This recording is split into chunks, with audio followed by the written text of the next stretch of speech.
Lasciatemi dire finalmente, ecco, dopo un decennio restituiamo serenità alla comunità agrigentina, alla comunità dei credenti e a tutte le persone che tengono a cuore il patrimonio storico e architettonico della propria città, del proprio territorio. La cattedrale non è solo un luogo di culto per i credenti, ma è anche la testimonianza della storia di questa straordinaria città. Dopo 10 anni, fra 1000 intralci burocratici, siamo riusciti a fare quello che andava fatto. Ecco, in 2 anni abbiamo fatto quello che non si era fatto in 10 anni. Io avevo assunto un impegno appena eletto con il cardinale della città e quell'impegno è stato mantenuto. È stato un lavoro sinergico del governo con diversi dipartimenti, a cominciare da quello ambiente e territorio guidato dall'onorevole Cordaro, il Parlamento con la Commissione Territorio guidata dall'onorevole Savarino, la struttura contro il dissesto idrogeologico di cui sono commissario e della quale è qui presente il direttore Maurizio Croce.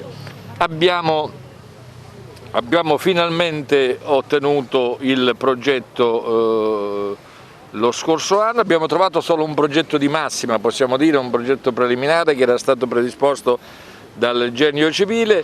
Insomma, è stata una corsa, una fatica. Oggi consegniamo finalmente all'impresa che si è aggiudicata i lavori tutta la documentazione necessaria per aprire il cantiere. È un'opera di oltre 20 milioni di euro, 22 mi pare, 27 milioni di euro, e abbiamo la possibilità di lavorare in fondo alla collina proprio per frenare il processo di frana che si registra lento ma inesorabile ormai da diverso tempo. La prima raccomandazione da credente che mi permetto di fare è quella di poter allestire in un angolo di ogni casa un piccolo presepe, che non è solo una testimonianza di fede religiosa, ma è anche un luogo in cui si ritrova la famiglia con i ricordi di chi non c'è più. E questo è importante. Se poi riusciamo a convincerci che quest'anno il Natale deve essere molto più intimo, molto più ristretto, molto più semplice, beh, allora daremo anche una mano d'aiuto al sistema sanitario regionale, perché il virus cammina con le persone, più persone si muovono, più facile diventa la trasmissione del virus. Io sono convinto che il provvedimento che impedisce il passaggio da un comune all'altro vada rivisto, mi sembra davvero esagerato, soprattutto nelle aree fortemente conurbate. Insomma, vi faccio un esempio: per passare da un quartiere all'altro di Palermo si possono fare anche 10 km, ma in un'area conurbata in 10 km tu fai Palermo, Bagheria, Villabate. Ecco perché bisogna rivederlo questo provvedimento, e faccio appello al governo nazionale, come abbiamo fatto tutti i governatori dell'isola, perché ciò avvenga. Per il resto evitiamo di strafare, evitiamo di far finta di non capire che siamo al centro di una drammatica, maledetta pandemia dalla quale dobbiamo allontanarci subito dopo il mese di gennaio, quando i vaccini arriveranno da Roma in Sicilia, gradualmente naturalmente, è Roma che decide la quantità, sappiamo già a chi dobbiamo somministrarli per primi, ai più vulnerabili, ai soggetti più fragili, a chi è in prima linea, quindi a tutti gli operatori sanitari, ai vecchi, agli anziani, quindi fra gli anziani mi ci metto io, il sindaco ancora no, quasi, e poi tutto il resto della popolazione. Ecco. Ma sono ottimista. Sui fondi europei, la sua valutazione su quello che sarà la ricaduta per la Sicilia, che ne pensa? Guardate, sul Recovery Fund non si sa assolutamente nulla, al di là dei titoli di giornali. mai una riunione con il governo regionale o con gli altri governi regionali, mai una circolare che dica con chiarezza che cosa serve. Sappiamo che la Sicilia avrà 207-9 miliardi di euro, ma non sappiamo quali progetti serviranno, non sappiamo entro quanto tempo dovranno essere presentati. Noi abbiamo già inviato un primo elenco, che naturalmente non è un elenco di progetti esecutivi. Per fare un progetto esecutivo in Sicilia ci vogliono 3 anni, almeno per una grande opera, però se Roma dovesse dirci quali sono le priorità, oltre quelle che noi abbiamo già indicato, e sono per noi le infrastrutture strategiche, soprattutto la velocizzazione della ferrovia, che da Mazara del Vallo, da Castelvetrano, deve arrivare alla provincia di Ragusa passando attraverso la provincia di Agrigento. Questo è il nostro primo obiettivo: potenziare la rete ferroviaria lungo il canale di Sicilia, completare il cerchio autostradale. Bravo. Perché noi abbiamo bisogno che l'autostrada che si ferma in provincia di Trapani possa invece arrivare a Gela, dove stiamo lavorando per farla arrivare dalla provincia di Ragusa, ma queste sono opere che appartengono allo Stato. È chiaro, non può farle la Regione perché sono opere statali. Bene, utilizzi il Recovery Fund per poter realizzare queste opere, faccia il collegamento stabile con lo Stretto di Messina, non mi interessa, tunnel, ponte, che il gatto sia bianco o nero non mi importa, l'importante è che prenda i topi. E soprattutto attrezziamoci di un grande porto, anche questa competenza statale, perché le navi escono dal canale di Suez e invece di fermarsi sulle coste siciliane per scaricare la merce e farla lavorare, vanno attraverso Gibilterra nell'Europa del Nord e noi continuiamo ancora a restare a guardare. Ecco, su queste grandi opere strategiche di competenza statale dobbiamo confrontarci. Poi ci sono quelle di competenza regionale e le abbiamo anche indicate, e soprattutto le strade provinciali.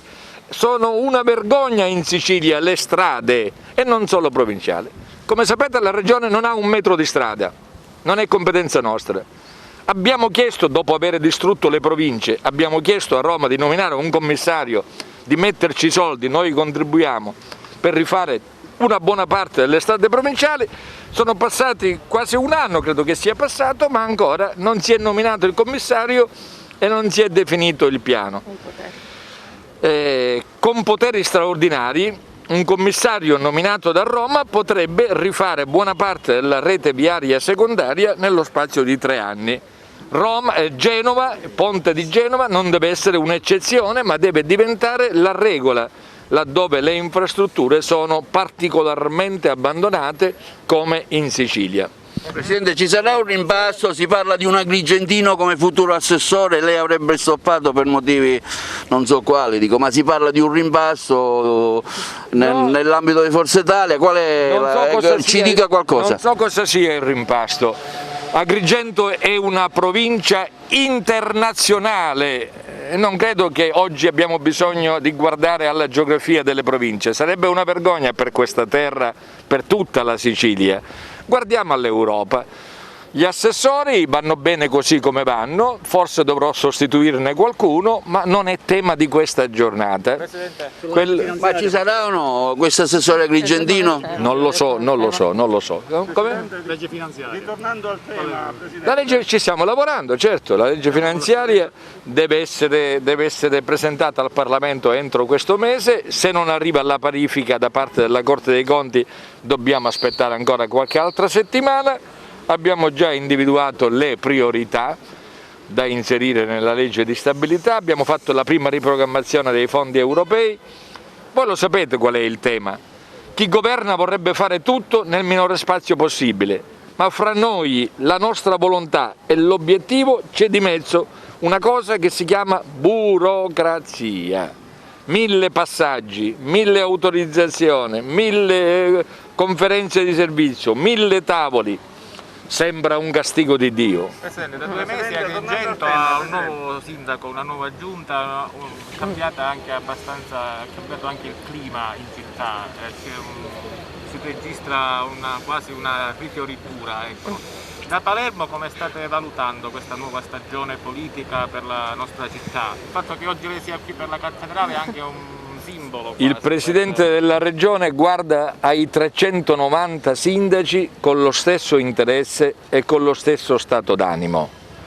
Sarei ipocrita se non dicessi che il sindaco Miccichè ha ricevuto da me alla vigilia, con grande discrezione, come avete notato, il Presidente della Regione non è venuto a fare comizi, ha ricevuto in bocca al lupo perché ne conoscevo la sensibilità, la stessa sensibilità che deve avere un medico quando va al capezzale del malato.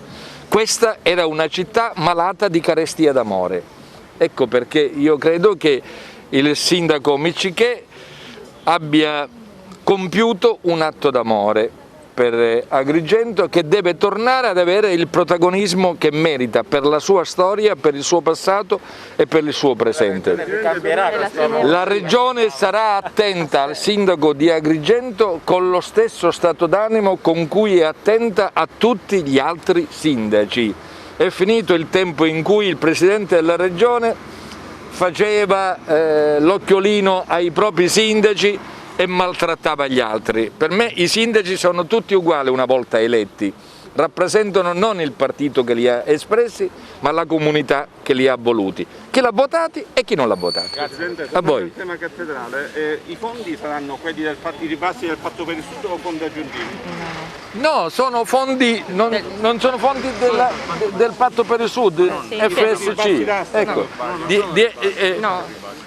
Erano dei fondi che non erano stati, erano stati allocati in progetti che non erano esecutivi. Abbiamo recuperato una parte dei fondi perché non erano tutti disponibili e sono fondi del Patto per il Sud. C'è stato un ribasso del 30%, del 32%. Posso dire ad Agrigentina che ringraziamo il governo Musumeci che non si era mai vista finanziata ad Agrigento un'unica opera di 27 milioni di euro. Mai vista un'attenzione tale per un'unica opera nella città di Agrigento. Questo è un precedente che spero aiuti questa provincia e questa città a capire che nel governo Musumeci abbiamo trovato, al di là e a prescindere dai colori politici, ma proprio per la sensibilità del Presidente Musumeci, un'attenzione verso questa città, nonostante in tutta la Sicilia il dissesto, l'ufficio che il Presidente della Regione rappresenta come commissario in Sicilia, ha sempre fatto opere di molto minore importo. Questa è una delle opere più grandi che in Sicilia sono state finanziate ed è proprio per la città di Agrigento. Quindi da Agrigentina voglio sottolinearlo e ringraziare per questa attenzione. Abbiamo fatto solo il nostro dovere. Guardate che bellezza, guardate che bellezza. Assessore, ciao, ho parlato di te. Guardate che bellezza questo equilibrio, a parte quel mostro. Guardate che equilibrio questa piazza, con questi edifici, una meraviglia, è di un'eleganza questa piazza impressionante. Voi ormai non ci fate caso, ma chi viene da fuori, non mi interessa l'epoca, mi interessa capire quanto sia elegante. Ecco, questo è il salotto della città ed è veramente motivo di vanto per tutti voi. Sono veramente contento. Adesso andiamo a illustrare nei particolari quello che sarà il lavoro che farà l'impresa e strappiamo all'impresa l'impegno di guadagnare qualche mese rispetto ai termini contrattuali, se siete d'accordo. Che sono quali, Presidente? Vi ringrazio tutti. Quanti mesi abbiamo dato noi? Abbiamo dato 12 mesi. Vediamo se ce la facciamo a 10, guadagniamo qualcosa. Andiamo lì.